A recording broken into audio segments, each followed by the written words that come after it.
to explain what the hell that means. You can't not ask. Yeah, who the hell is Sissy K Picklebottom? And then that, and my wife just gets so tickled every time she has to use her author name. You know. Okay, we are live, and anybody who's watching knows that we generally just don't really talk about much until we actually do go live, and that's when I do the countdown. And we'll give it a couple more minutes. Jory, we got anybody watching yet? She's holding up fingers, but I can't count. Anyway, we'll start with the countdown.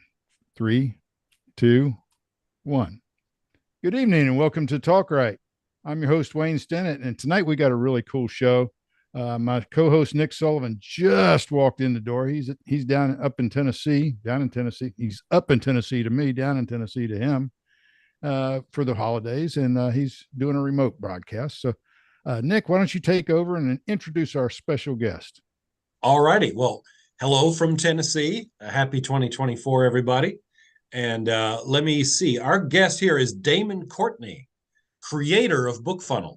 Before we had him on here and before I started talking to him, I just thought he was some guy at BookFunnel. I always know he represents BookFunnel, but no, he made the dang thing, and it's huge. If you are an author, you know what BookFunnel is. Damon, I want to just have a little bit of background. If you could explain like how long BookFunnel's been around and what was the germination of it, what made you go, you know what we need? Yeah.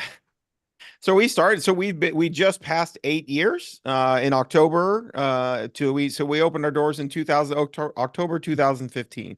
And it started because I was an indie author. I had indie published a fantasy trilogy and was now like, don't do what I did, kids, which was write a bunch of books and then have no idea how to market them. But back in 2011, nobody knew how to market anything. We didn't know what the hell we were doing. We're like, hey, I like writing books and this is fun, right?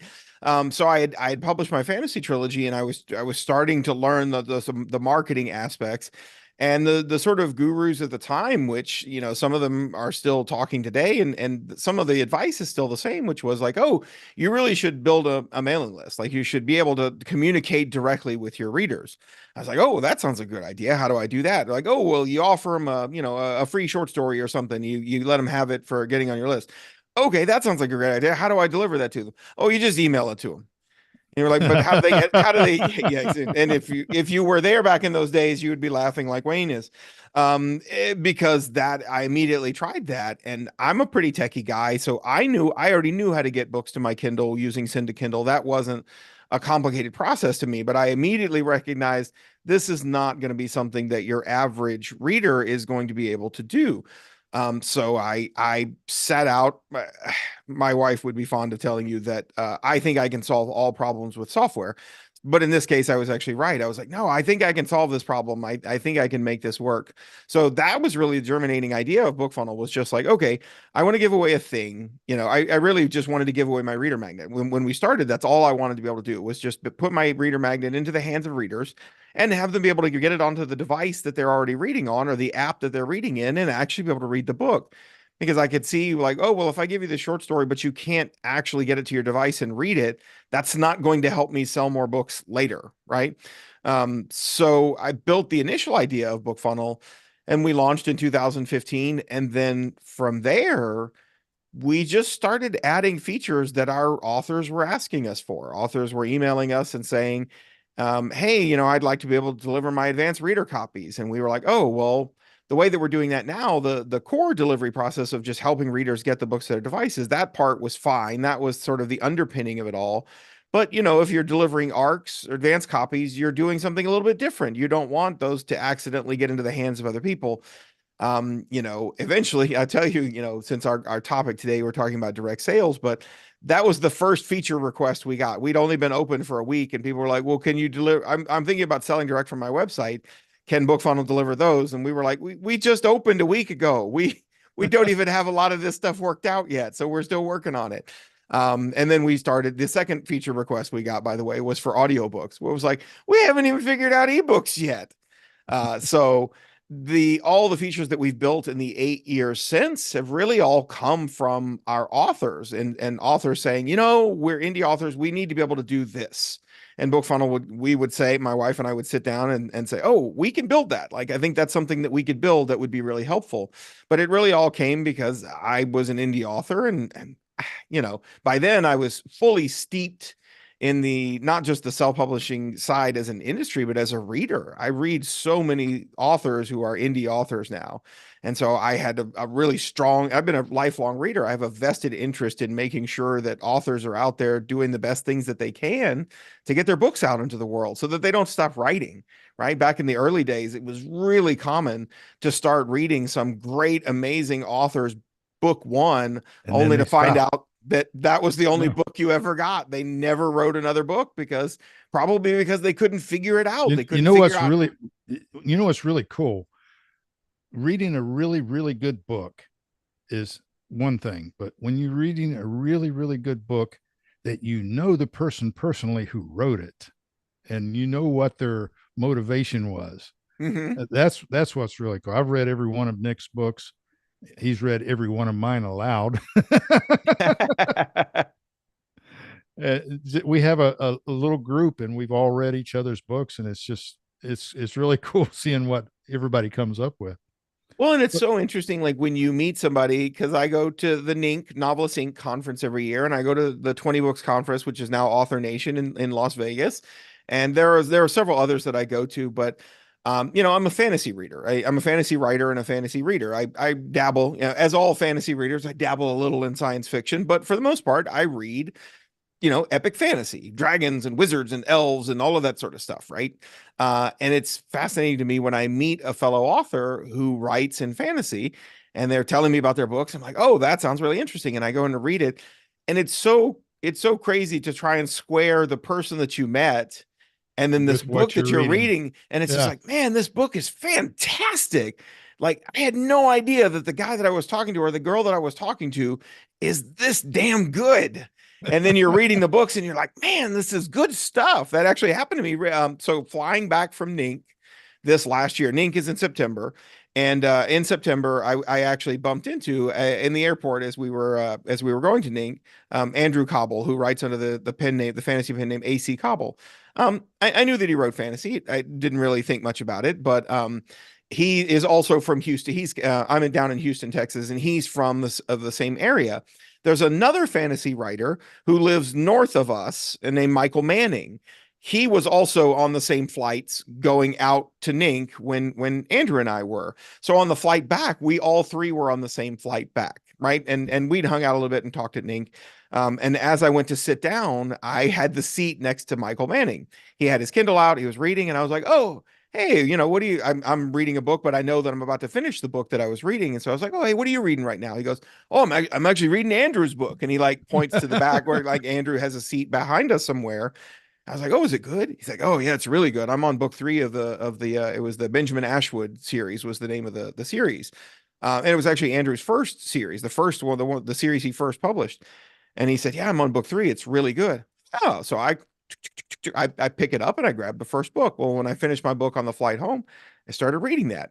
And by the time I was done reading that, I was hooked. I read the whole Benjamin Ashwood series, which I think was I think it's 6 books total. And by the time I was done with 6 books, I'm hooked. I'm an AC Cobble fan now. Like now I'm going back and I'm reading all of his books. And that's so funny because just I've known him for years as just yeah, I knew he wrote fantasy. I'd never really picked up one of his books before. And now I'm a big fan of his writing. well, let's fast forward a little bit. Yeah. uh, let's talk more about direct sales and integrating BookFunnel with the different online stores. I use WooCommerce. You can also integrate with Shopify and what other stores work? So we started when we launched direct sales, which was actually we announced it at NINC in 2017. So that's how long we had the feature, right? And for the last, I don't know, for the lead really leading up until about 2022, we had a number of authors that used it that were doing pretty well with it, but we didn't have a lot of authors that used it. When we originally launched it, we launched with WooCommerce, Shopify, PayPal, PayHip, and then Sells, which is now gone. They got bought out by Amazon.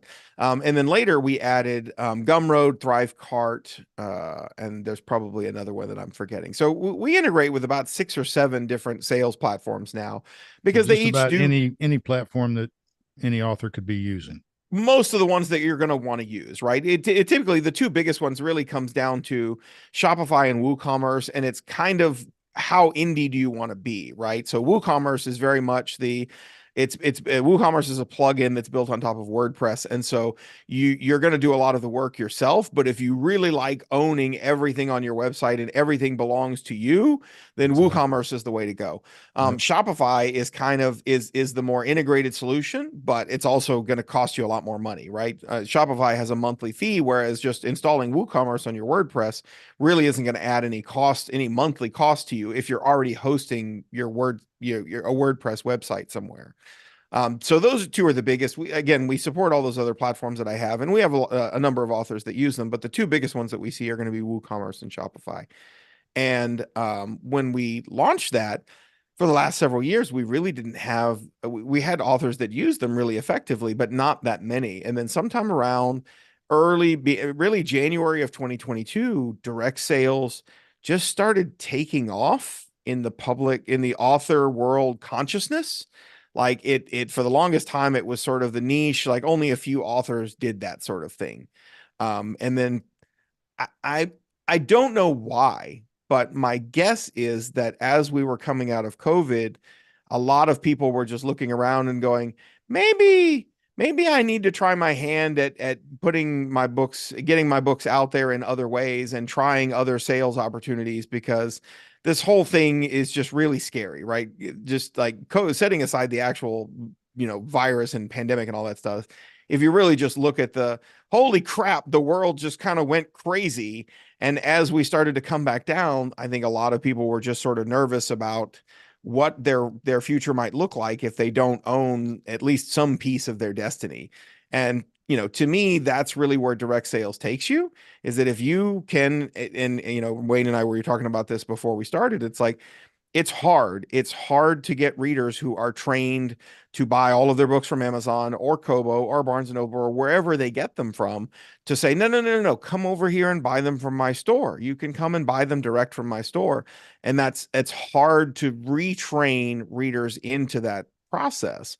The great thing is that what we're seeing is more and more readers are being exposed to this because as more and bigger authors have moved in and just sort of dipped their toes in and given direct sales a try, readers are seeing it a lot more and more. And so Mm-hmm. suddenly, like going to, an author's website and then buying an ebook or an audiobook right there on their website, that's not so weird anymore. A lot of readers have now seen that happen. And so it's not nearly as foreign to them as it was a few years ago. Oh, there's a whole audience out there that doesn't buy from the retail stores. Oh, sure. They don't buy books from Amazon. They don't buy books from Barnes and Noble. They only buy from direct. And they Right. look for we have no way to advertise except Facebook. And we're kind of limited there, but still it takes a whole lot less money in advertising to recoup when you're direct selling because your profit is literally 100%. Right. I my account with BookFunnel, I pay that once a year. Don't worry about it. It's done. I started direct sales of ebooks in mid 2021, and things were really really slow. But like you said, in 2022, things really started jumping, Mm-hmm. and that's when we decided, hey, can we do audiobooks too? And we figured out how to do that. So now we sell direct sales. BookFunnel is just in, I would say, uh, 2 years, 18 months, the last Yeah. 18 months, BookFunnel has become my number 2 revenue producer next to Amazon. That's fantastic. Yeah, it doesn't take as many books. I look at the number of books sold. Here's BookFunnel with 142 and Apple with 275, but I'm BookFunnel still ahead financially. Right. Because you get to keep all the money. And especially with, I think audiobooks really sort of changed the equation on direct sales in a lot of ways because you already weren't getting the lion's share from Audible, right? Every author who's selling through Audible is already getting the lower cut between the two. And so, if you're exclusive, you're getting 40%. If you're non-exclusive, you're getting 25%. And that means Audible is taking all the rest. So it doesn't take a lot of audiobook sales, even if you're selling them at a discounted rate. Most of the authors that we see that are selling using BookFunnel as delivery, they're willing to price their audiobooks between $8.99 and $12.99. Well, that's already Yeah. cheaper than the $14.95 credit that most people are paying over on Audible. So you're saying as an author, like, listen, I'll give you a discount if you buy direct from me. But if I sell a $10 audiobook direct from my website, I keep $9.40 after the transaction fees. You sell Mhm. that same book on Audible for a full $14.95 and you get $4, you get about $4 and change off of it. So you're making double the money and you're actually giving your readers a big discount.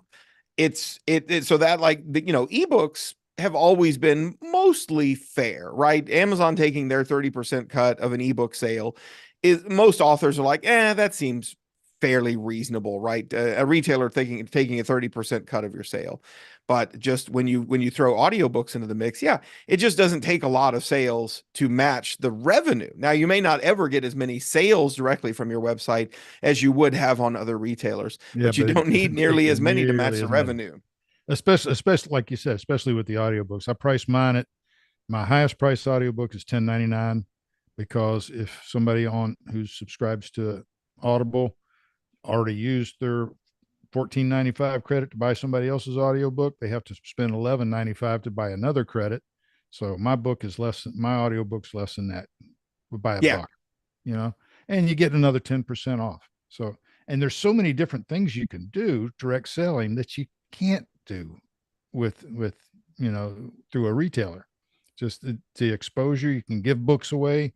Just somebody has a problem and I don't want to figure out what the techno babble crap was that made the problem. I just send them a book. Yeah. It's easy. Well, and there are so many Let me things. jump. Oh, go ahead. Oh, yeah. Go ahead. Jump in. Jump in. Well, so Wayne's already sort of mentioned it. One of the only things we can do if, well, I say we, I'm not direct selling. I don't have enough books. It just doesn't seem worth it to me yet. Because if I go to my subscriber base and go, hey, get from me and save money, I've got, a 20th of the number of people listening to me that Wayne has. Right. But at some point, I intend to shift. And what I'm sort of wondering is, and since this is your line of work, maybe you know some things other than Facebook that one can try, because the reason a lot of us stick with Amazon and Audible exclusively is because Amazon gets you eyeballs and Audible gets you ear holes. Mm-hmm. And I don't know how to do that apart from my small subscriber base if I start doing direct sales. So other than Facebook, have you found any other things, heard about any other things? The biggest authors that we see that are really really doing well with direct sales are, you have two audiences that you're selling to. One, as you were noting, was your existing subscriber base. So anybody who's already read your stuff is already a fan, and those are going to be easier sells. They already like your stuff and they already read your stuff, and so those are easier to hit up with things like pre-selling, right? So where you're not necessarily going all in on the direct sales thing. So I gave a talk at NINC where I kind of talked about what I consider to be the four pillars of direct selling, which are pre-selling. So I'm not setting up a big, most of the time when we talk about direct selling or direct sales, people think we're talking about building out a gigantic ebook and audiobook store. And you can do that, right? That's ultimately, if you have the backlist, as you were talking about, Nick. Like, if you don't have a lot of books, if you don't have a pretty long backlist, it may not be in your best interest to go and build out this big store and do the whole thing, right? But you don't have to do that to get started. You really can start with things like pre-selling, where you say, hey, listen, my next book is coming out October 1st. Well, we're now into the new year. So let's say my next book is coming out February 1st, but you can buy it direct to your existing fans. You can buy it early on January 1st directly from my website. And you might not get a lot of takers on that, right? But I promise you, there are some of your fans, especially if you're in a series and you're releasing book 4 or 5, they don't want to wait 4 extra weeks. even if they could, right? They don't have to, and they don't want to.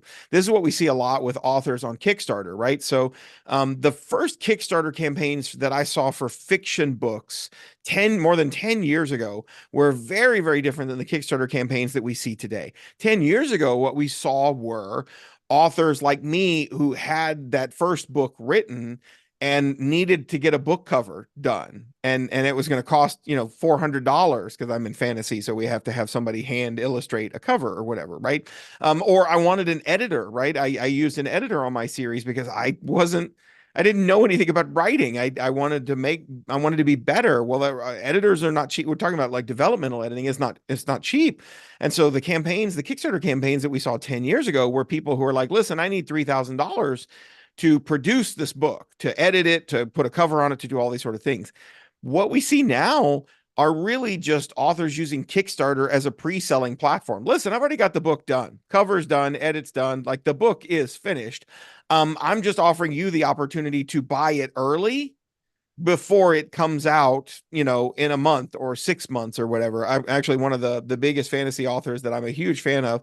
His name is Michael J. Sullivan. He started off indie, sold some of his books traditional, and then went back to indie.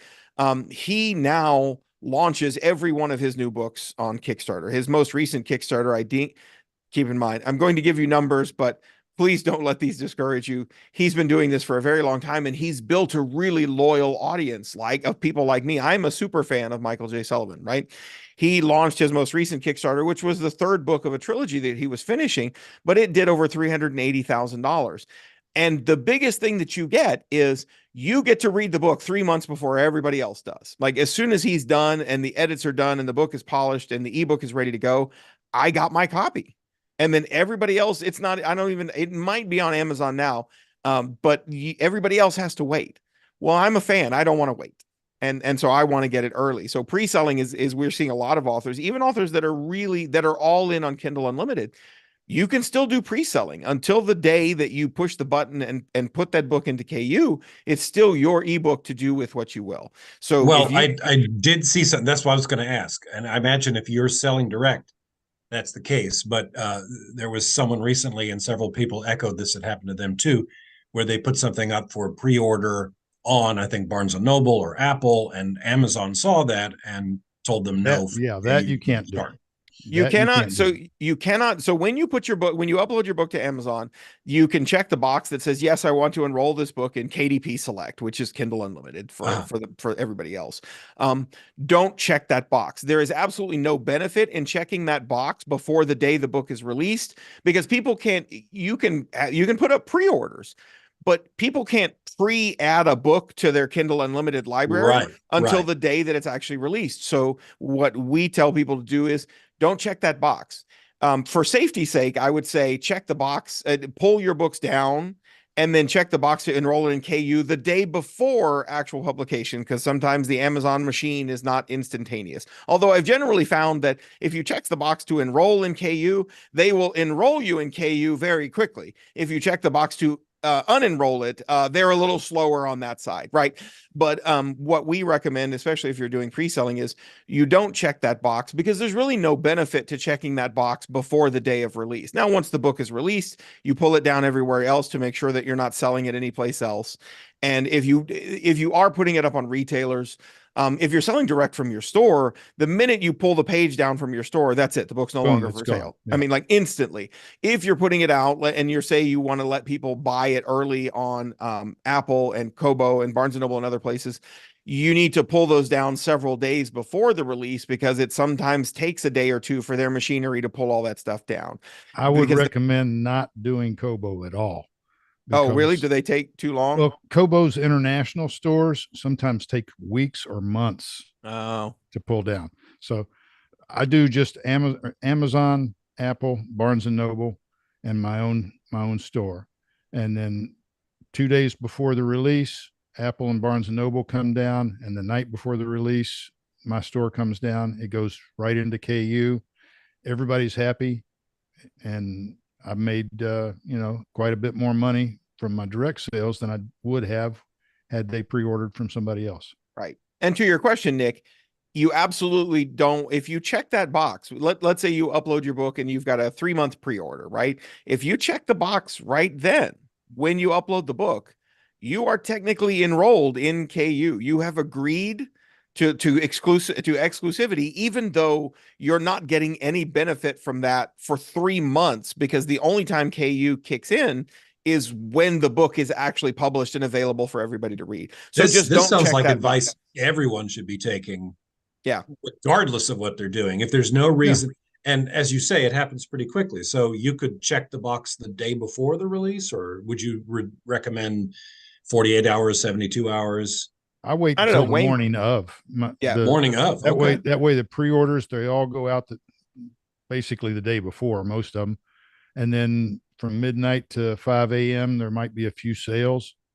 And then at 5 a.m., I check the box. Boom. I mean, that happens instantly. You check Yeah. that box, you refresh the page, boom, it's in Kindle Unlimited. And my newsletter goes out an hour later. Yeah. Believe me, Amazon wants you to be in Kindle Unlimited. So they make sure that you're in it very quickly. It's the getting out of it, the Godfather, they pull you back in. It's getting out of it that's a little harder. But yeah, it's and until but what we tell people is until you check that box, it's still your ebook to do with whatever you want, whether that's a Kickstarter or Patreon or selling direct from your website. Like all of those are examples of pre-selling where you can still enroll the books in KU when you're ready to launch the books, but you're getting those early pre-sales before the book goes into KU. The other big one that we see that authors are doing is this is once you've gone wide, right? So if your books are actually available everywhere and wide, you can start to do things like, and you can do this with audiobooks too. So what we're actually seeing is more and more authors that were, I don't know, a year ago, we saw a lot more authors that were doing exclusivity on their audiobooks and Audible as well.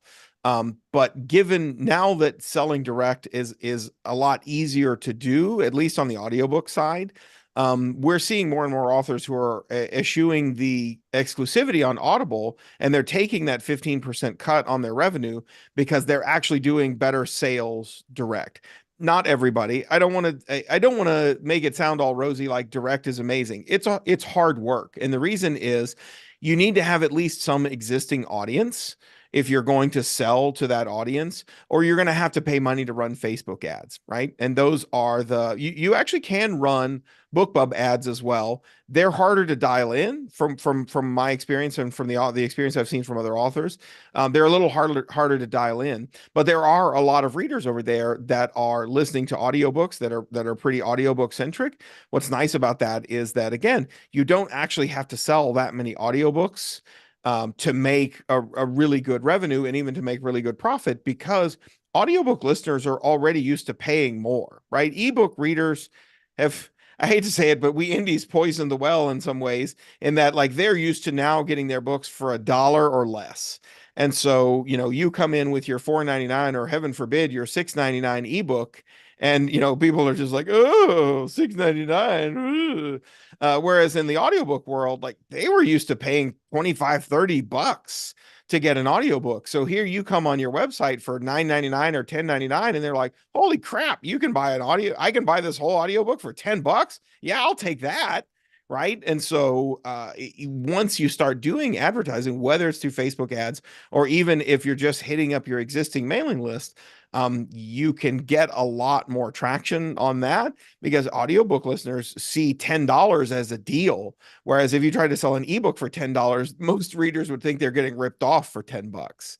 Because and it's like I say that as one of the ones who also priced their books at 99 cents back in the day, because wow, you'd get so many sales, right? It was not uncommon in 2011 to put out a 99-cent ebook and sell 11,000 copies in short of a weekend, right? That doesn't really happen anymore.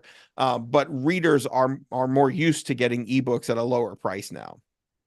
Let me ask you about the audiobooks. So, do you have your own player? Like what? Yeah. Okay, that's Yeah. great.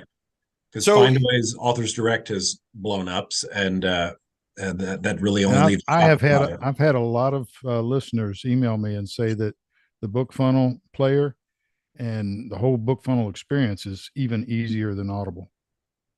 It is, and I designed it that way. See, the So it's you know easier than Audible. It's cheaper than Audible. You get it a week early.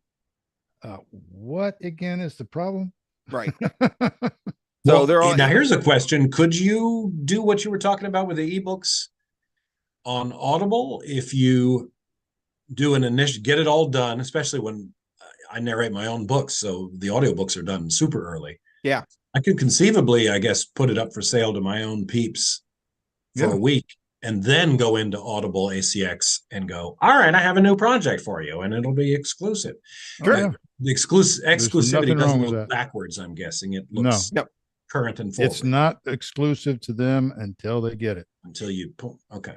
Yeah, and I don't know how Audible works in in the sense of like when you check the box that says yes, I want to be exclusive. Some people have said that technically it's not exclusive until it's actually published. I would tend to pick that Amazon is probably going to say no, when you check the box, it becomes exclusive. But you once again, just like with Kindle Unlimited, it's until you check that box, it's yours, and you can do what you please with it. And so what we see authors doing is yeah, they're selling that audiobook, especially they're selling it direct because of course they can get much higher revenue and much higher profits on those audiobooks. And then once it goes exclusive to Audible, it gets pulled down from their store. And that's so you had the opportunity to buy it beforehand. I'll give you a really good example. So we have an author, his name's Dakota Kraut, and you can go Google his name. He's out there. He writes in Lit RPG.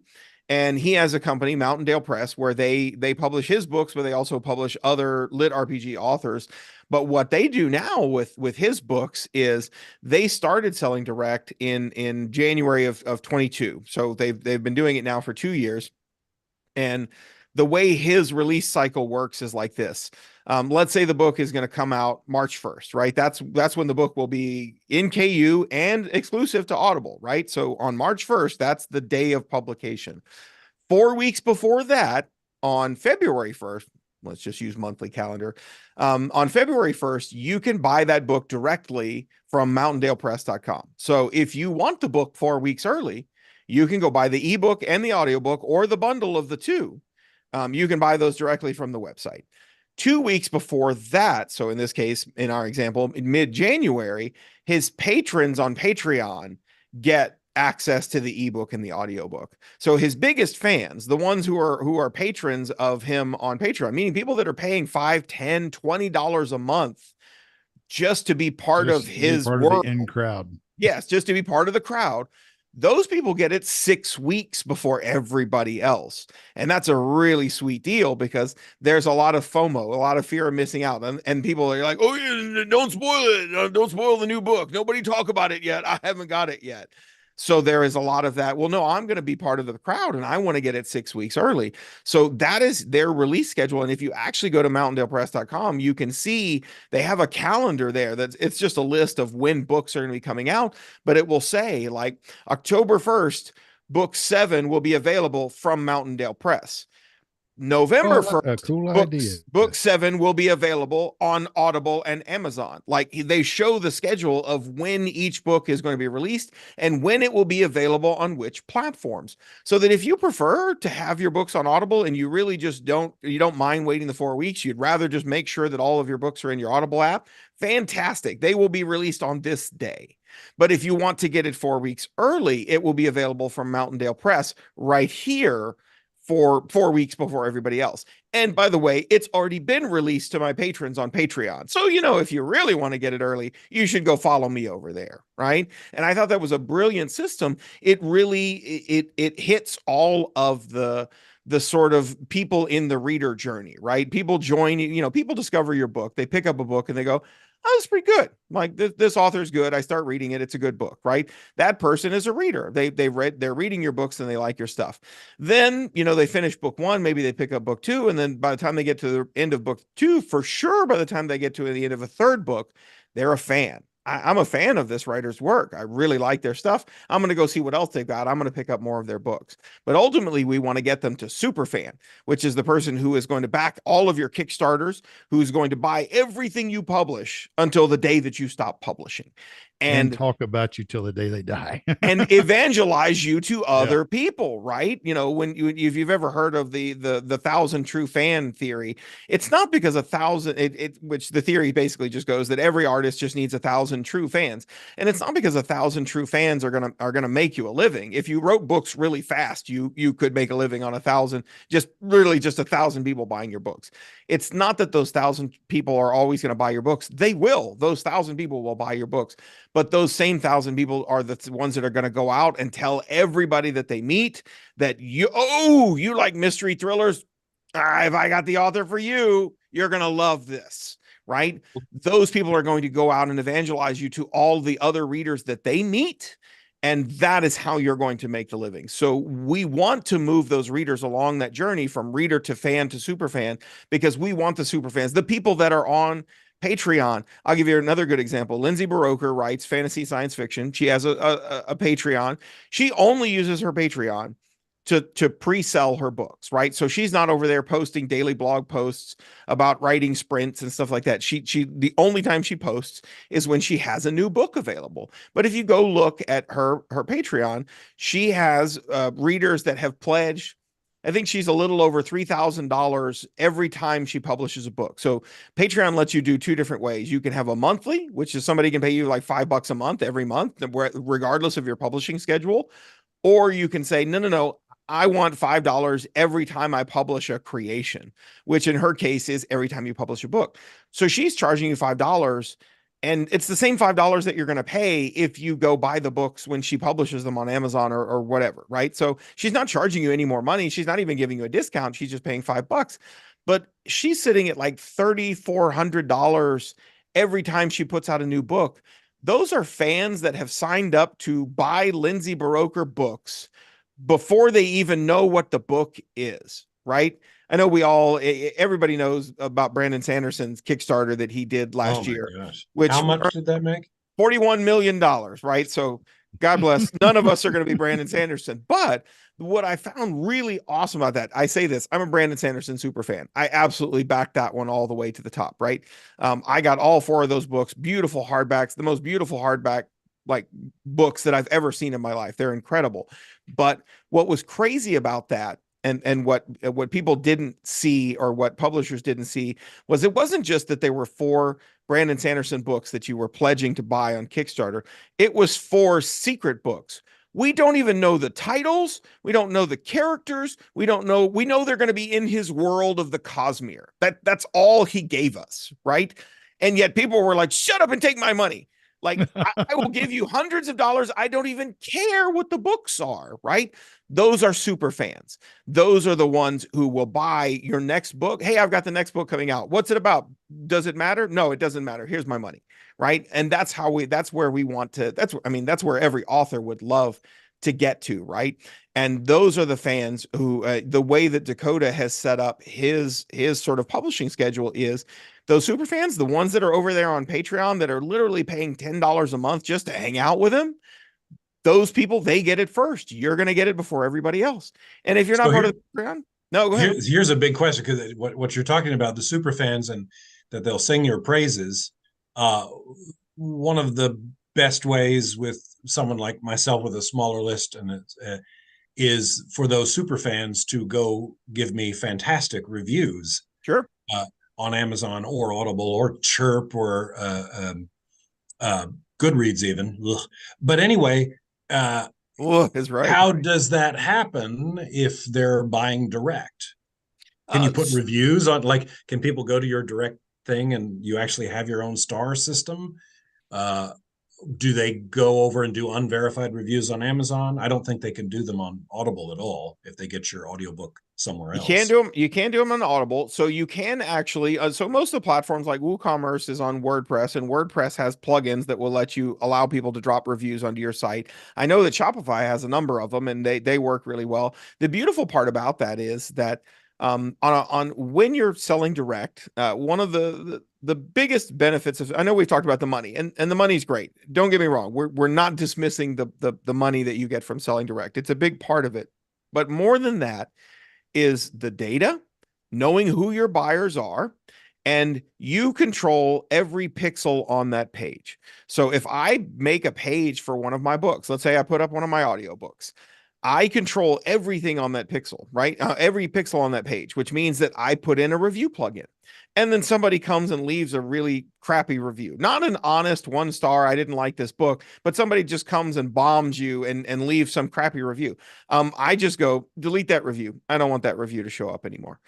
Because it's your page, right? So the review plugins that you have on things like WordPress and Shopify, yeah, you can leave that up here if you want to. If you really want to torture yourself and just leave that 1 star review because you think you're being an honest author, you can absolutely do that. And maybe you do, because what's funny is like I go to shop on Amazon and I will look at the 1 star reviews, not the crappy ones that are just like, that book sucked, but the ones who are like, I really hated this character because they kept doing these really stupid things. And I would go, that's exactly what I hate. And so I will not like this book.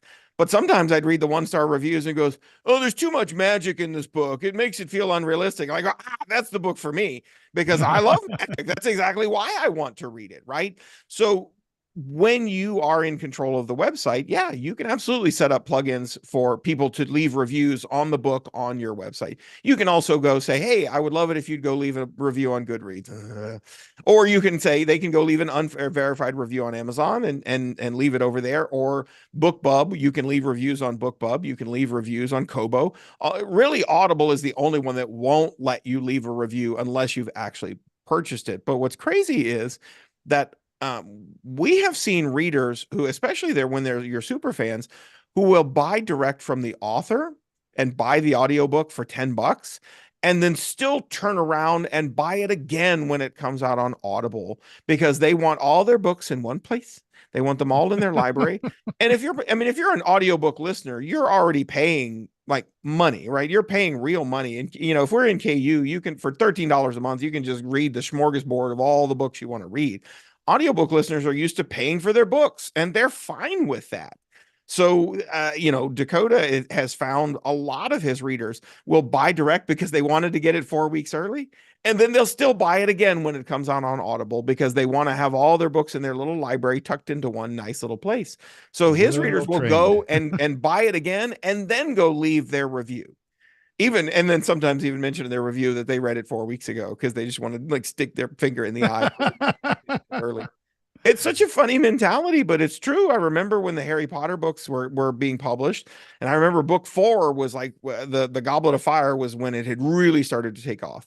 And I was watching the news, and they're back when people remember when the news like you would just turn on and watch it. It was on the television, and they were showing like the lines around the corner at midnight at Barnes and Noble of people waiting to buy that book, and they would buy it, and then they would run home and they'd stay up all night reading the whole book just so they could be the first one on the internet the next morning to say, I read it. I was the first one, right? There's a lot of that mentality. And the more people are super fans of your work, the bigger that mentality gets, right? Reddit, of course, is where all the lit RPG people hang out.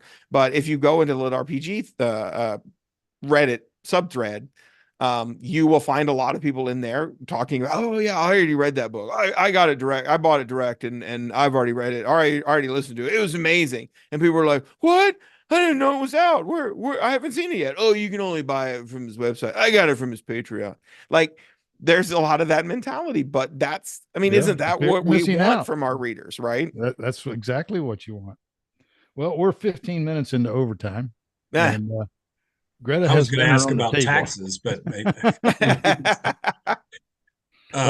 taxes you handle through Shopify, WooCommerce. I was going to say, do they handle that? Like if if you have international VAT, BookFunnel is just the distribution. It's we don't do the taxes. Button is pushed over here, and the book goes out over here, and boom, the reader's made happy, and you got money in your pocket. And does Shopify send you something at the end of the year that you use for your taxes, or do you have to? Shopify has a really simple system where they let you pick how you want to handle the taxes. And basically it's like, I don't want Shopify to do anything. I'll do everything myself. And they're like, okay, cool. It's on you. We don't have any responsibility here. You can tell Shopify that I want you to calculate the taxes and I will pay them. And I don't want you to charge anybody. Just calculate and tell me when I'm supposed to pay taxes. So those, like some authors are willing, like with VAT, they're willing to say, yeah, listen, I live in, I live in Texas. I have to charge 8.25% to anybody that lives in Texas. I'll just eat that. I'll pay that so that all of my audiobooks are just 10 bucks, 10 bucks, 10 bucks, 10 bucks. So Shopify will say, well, here's everybody from Texas who bought it, and now you need to remit these taxes to the state of Texas. And then finally, you can actually have Shopify collect the taxes for you, and then they'll give you the money and a spreadsheet that says, here's what you owe, here's who you need to pay. It's not actually that complicated. I know it scares a lot of people, especially in the US, because what's funny is like people got so scared about that because the European Union set up this whole value added tax system, but their system is super easy. BookFunnel pays VAT tax, and they have it all set up where you can just pick a country. We picked Ireland because they speak English. You just pick one country and you just mail that. You literally just upload a CSV that says, here's how much I got to pay to Belgium. Here's how much I owe to, the UK, which they're not in the European Union anymore. Here's what I owe to Italy. Here's what and here's my credit card. And you make the payment.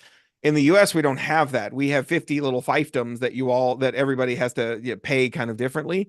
But for the most part, until you're doing real sales, like if you're not selling, I think state of California is like, if you're not selling $250,000 in California, then you don't have to worry. You don't have to pay attention to the taxes. So it's really only when you get up to I say this not as an accountant, please don't take that as legal advice. I say go Google it. But what we have found is there are plugins for WooCommerce, and Shopify has really easy instructions on how to set that stuff up. There you go. Well, Wayne, did we get any YouTube questions before we had a few comments, but no real questions. No, Bill Black's watching. Hey, Bill. Anyway, no real questions. I guess it's time for me to go eat is what it is. Well, that's as good a reason as any to close up. Damon, thanks for being on the show with us. It's always fun talking to you. I look forward to your presentations every year at NINC. And Nick, thanks for being on with us. And thanks to our sponsors and supporters, Down Island Press, Aurora Publicity, How Not to Sell, Pirate Radio, and Tropical Authors. And okay, I think I got them. Did I get them? I think that was it. I got them that time. I keep saying I'm going to put a sticky note right here, but I keep forgetting. Well, thank you guys for having me. Yeah, it's been a lot of fun. And everybody watching, thanks for watching. And don't forget to subscribe. Click the notification bell so that you get notifications next time. And we'll see you next month. Okay, awesome. Yeah, we're done. Well, sorry we went over, but I mean, I could